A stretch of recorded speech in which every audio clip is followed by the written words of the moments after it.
안녕하십니까, 이성수의 증시 토크입니다. 자, 지금 현재 시장은 공매도가 금지되어 있는 상황이죠. 자, 지난 3월에 증시 폭락 이후 공매도가 6개월간 중지되어 있습니다. 자, 그리고 이제 금융당국에서는 추가 금지 연장 가능성도 슬슬 제기하고 있다 보니, 자, 투자자분들, 개인 투자자분들 사이에서는 공매도에 대한 좀 불안감이 좀 씻겨 내려가는 듯한 그러한 분위기입니다. 자, 그런데요, 좀 이런 발칙한 생각을 해봤습니다. 자, 공매도가 만약에 뭐 언제가 될지 모르지만 9월이 될 수도 있고, 혹은 그 이후 연장돼서 금지 기간이 연장돼서 이후에 재개가 될 수도 있는데, 자, 만약에 공매도가 다시 재개되게 된다면 주식시장은 과연 어떤 반응을 보일까요? 자, 개인 투자자분들하고 이야기를 하게 되면 공매도를 다시 재개하게 되면 시장이 발작을 일으키고 폭락할 것이다 라고 생각하시는 분들이 많이 계시더라고요. 자, 그런데 생각과 다른 반응이 나올 수 있습니다. 자, 오늘 증시 토크 처음부터 끝까지 보아주시면서 공매도가 차후에 만약에 재개된다면 어떤 시장 반응이 나올지 함께 생각해 주시고요. 그리고 오늘 증시 토크는 주제가 공매도다 보니까 내용 다 듣지도 않고 악플을 다실 분들 분명 계실 것으로 짐작합니다. 이 개인 투자자분들의 공매도에 대한 거부감이 그만큼 크기 때문인데요. 되도록이면 악플은 사양해 주시기 바라겠습니다. 그리고 영상 끝까지 보아주시고 판단해 주시기 바라겠습니다. 자, 현재 공매도는 금지 기간입니다. 자, 지난 3월 팬데믹 쇼크로 해서 증시가 정말 급전직하는 그런 상황 속에, 자, 공매도 금지해야 된다라는 이야기가 계속 쏟아졌고 결국 여론에 떠밀려서 공매도가 금지가 됐습니다. 6개월간 공매도가 금지가 되면서 지금 9월까지 공매도가 금지되어 있는 상황이에요. 자, 이 공매도가 금지되던 3월에 생각해보면은 이제 좀 떠밀리듯이 공매도가 금지됐던 부분이 있다 보니 좀 찝찝한 부분이 개인 투자자분들 마음 한구석에 응어리처럼 남아있는 것도 사실입니다. 자, 그런데요, 요즘 뉴스들을 보게 되면은 좀 우호적인 뉴스들이 나오고 있더라고요. 최근 은성수 금융위원장 저랑 성함이 비슷하시죠? 이분입니다. 이분 은성수 금융위원장께서 자주 이런 뉘앙스로 이야기를 하시는 것 같습니다. 그러다 보니 뉴스에도 자주 등장하고 계신데요.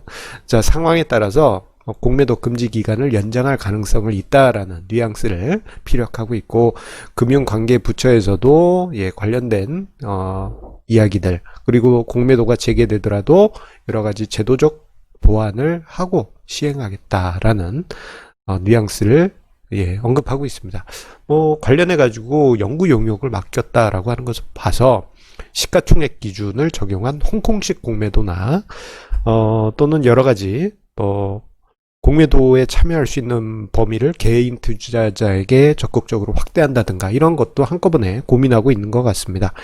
자, 어쨌거나 공매도 금지 기간을 연장할 가능성이 높다라면 투자자들에게 부담을 일단 완화해 주는데 의의는 있을 수 있습니다. 그런데 연장이 됐든 아니면 9월이 되어서 다시 재개를 하든 혹은 갑자기 재개를 한다면 지금 시점에서 생각할 때 공매도가 재개된다면 과연 시장은 어떤 반응을 보이게 될까요? 이 부분에 관해서 좀 생각을 해봤습니다. 자, 일단 비교를 하기 위해서 2010년대를 한번 떠올려 보도록 하겠어요. 지금 일부러 자료를 제 머리 부분을 좀 가렸습니다. 이게 이제 2020년 부분입니다. 자, 그 이전 이렇게 쭉 보시게 되면요. 자, 쭉 우하향하는 곡선이 보이시죠?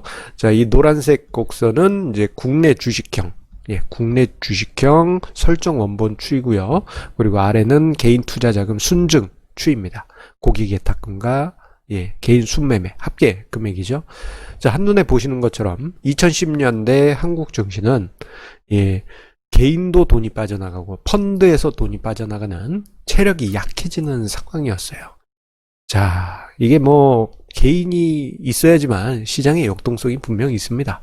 그리고 펀드 쪽에 자금이 있어야지, 그리고 또 든든하게 받쳐주는 기둥이 있는데 이 양쪽에서 돈이 빠져나가고 있었어요. 이뿐만 아니에요. 2010년대 후반에는 국민연금이 한국 주식 비중을 축소하면서 한국 주식 시장의 든든한 언덕이 사라지다 보니 시장의 체질이 많이 떨어졌습니다. 자, 그러다 보니까 체질이 약해진 상황에서 공매도가 발생되는 그러한 상황이 만들어졌어요.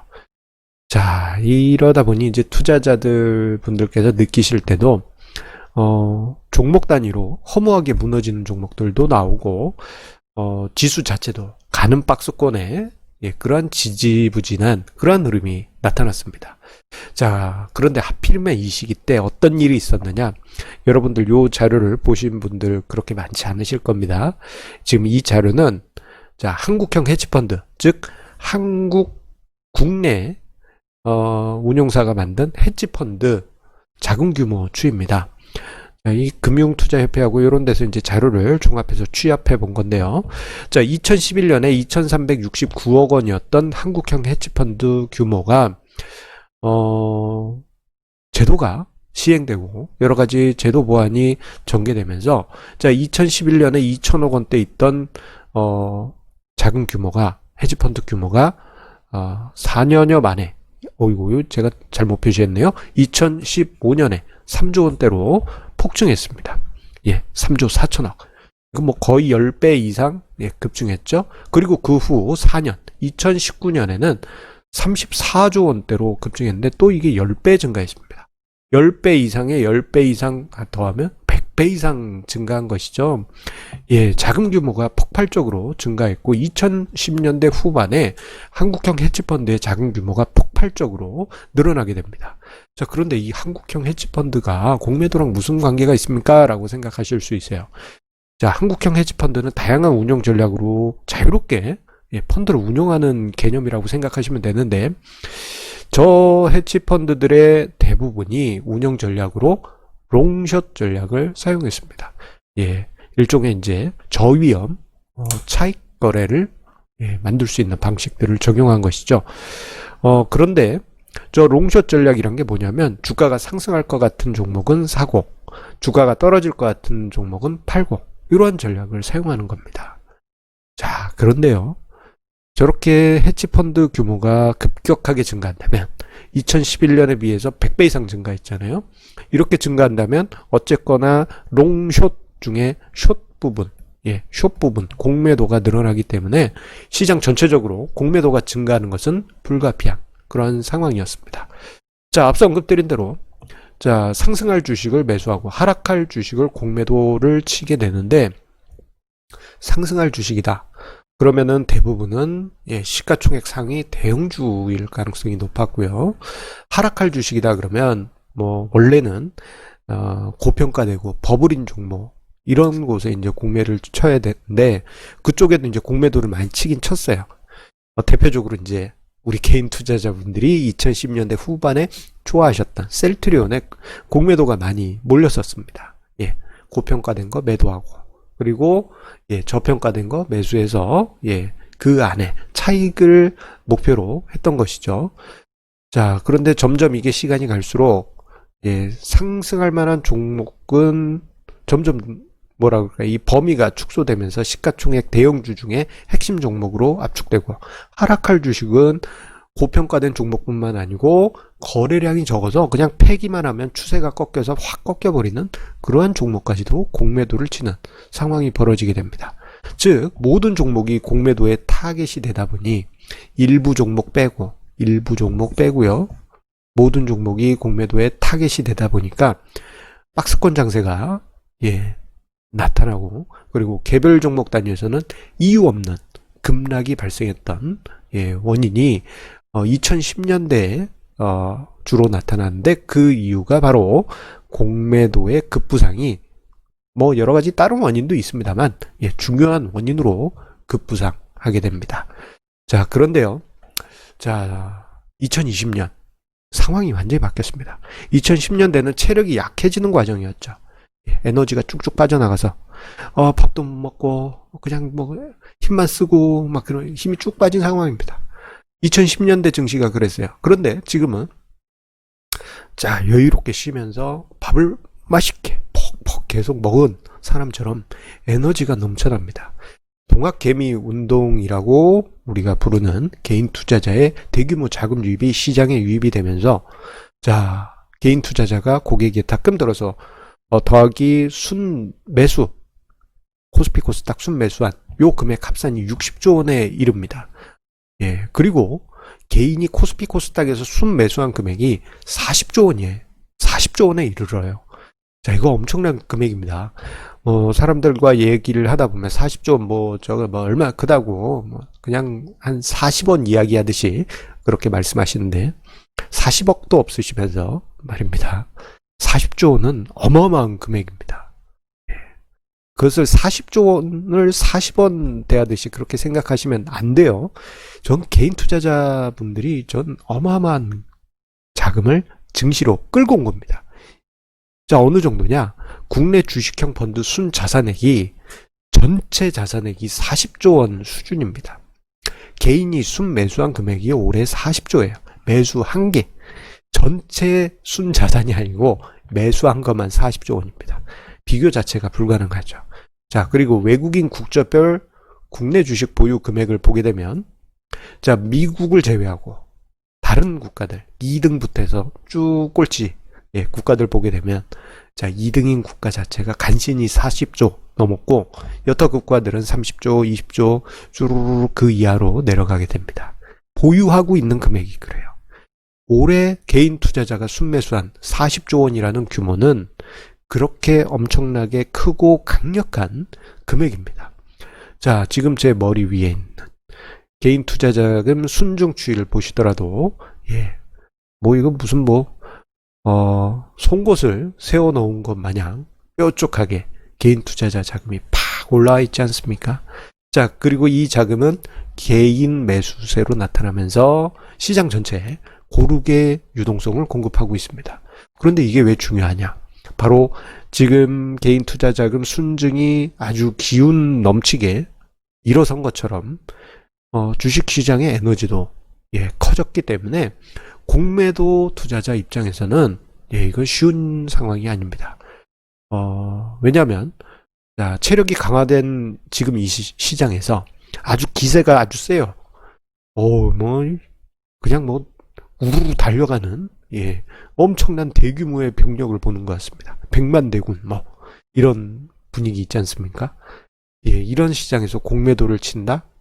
공매도를 딱 쳤는데 주가가 올라가면 이 공매도 플레이어들은 어떤 치명적인 단점이 있냐면요.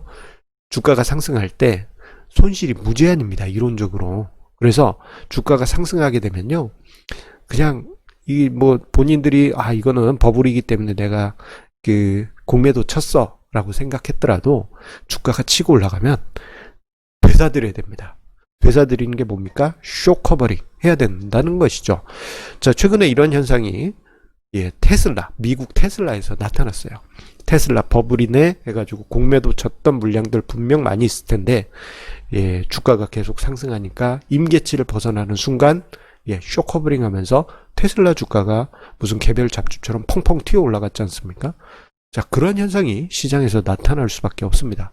그렇기 때문에 롱숏 펀드로 헤지펀드가 롱숏 전략으로 운영을 한다 하더라도 공매도를 함부로 치기가 어려운 상황입니다. 오히려 공매도 했다? 그러면은 쇼커버 하느라고 바쁘기 때문에 또 쇼커버 할 때는 단순하게 좀 위토가에서 매수하는 게 아니고 그냥 확 불받아 태우듯이 본인들이 끌어올리면서 사들여야 돼요. 그러면 이게 롱숏으로 해가지고 안전하게 수익을 만드는 이런 메커니즘이 무너지게 됩니다. 함부로 공매도를 칠 수가 없는 상황이 만들어지게 되는 것입니다. 자, 이런 상황이 과거에도 있었습니다. 자, 지금 화면상의 자료는 자, 우리나라 증시 역사에서 공매도가 금지됐던 두 시기, 대표적인 두 시기를 제가 표로 이렇게 주황색으로 표시를 한 건데요. 자, 가장 왼쪽에 있는 게 2008년 금융위기 당시입니다. 자, 10월부터 해서 4월까지 6개월간 공매도가 금지됐고, 그리고 지금 가운데 있는 게 2011년 8월 유럽 쇼크를 해서 3개월간 공매도가 금지되었을 때입니다. 자, 보시게 되면 사람들이 일반적으로 생각할 때 공매도 제기하면 모든 것이 끝난다라는 식으로 생각을 하지만 오히려 그 이후에 도도하게 주식시장은 자기 갈 길을 갔습니다. 특히 2008년 금융위기 이후는 양적 완화로 해서 시장의 유동성이 폭발적으로 증가했던 시기죠. 지금하고 너무 똑같습니다. 자, 그렇게 폭발적으로 유동성이 증가했을 때 함부로 공매도를 할 수 있을까요? 저 같으면 못합니다. 제가 만약에 롱숏 운영을 해야 돼요. 근데 공매도를 한쪽을 쳐야 된다. 이거 참 어렵습니다. 그 대신 과하게 정말 이건 너무 심하게 올라간 버블 종목 같은 경우에는 공매도를 할 수 있어요.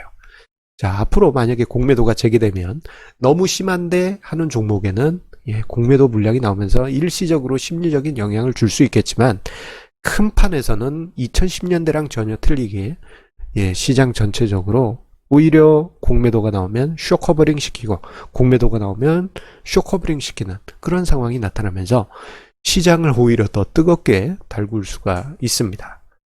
그래서 공매도 자체에 대해서 너무 걱정하지 마시고요. 제가 증시토크 이번 주에서 이야기 드릴 때 주식시장은 겁쟁이가 시세를 만든다라고 말씀드렸잖아요. 공매도 플레이어들은 지금 이런 시장 분위기에서 함부로 들어오게 되면은 겁쟁이가 될 수밖에 없습니다. 그 점을 기억하시면요. 자, 앞으로의 공매도에 관한 시장 냉정하게 대하실 수 있을 것입니다. 자, 항상 우리 애청자님의 구독, 좋아요, 알람 설정해 주시는 그 마음에 감사드립니다. 자, 시장이 훈훈하게 이어지고 있습니다. 강하지 않더라도 은근히 꾸준하게 움직이는 그런 시장 흐름 보기 좋습니다. 급하지 않은 거 좋습니다. 급하지 않으면 오래 상승할 수 있기 때문입니다. 자, 우리 애청자님들 성공투자 함께 하시기 바라면서요. 저의 책도 관심 있게 보아주시길 바라겠습니다. 그러면 우리 내일 금요일에도 좋은 주제로 증시토크 찾아뵙도록 하겠습니다. 감사합니다.